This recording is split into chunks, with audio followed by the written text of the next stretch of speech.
Hello, in front of me I've got Nissan X-Trail. In this video I'll show you where can you find the paint code.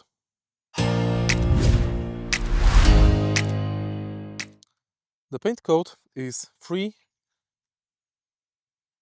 letters code.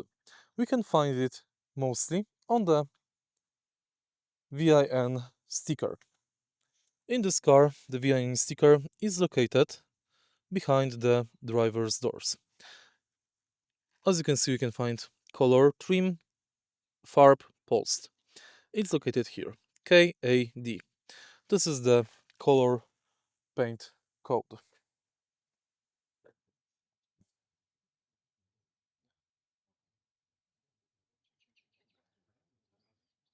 You can match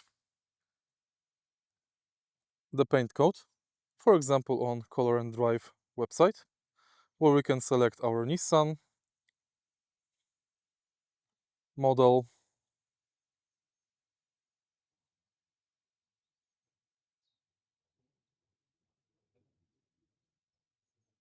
and as you can see in this case it's KAD, Graphite Shadow Metallic. If you find this video helpful, please leave like, comment and subscribe.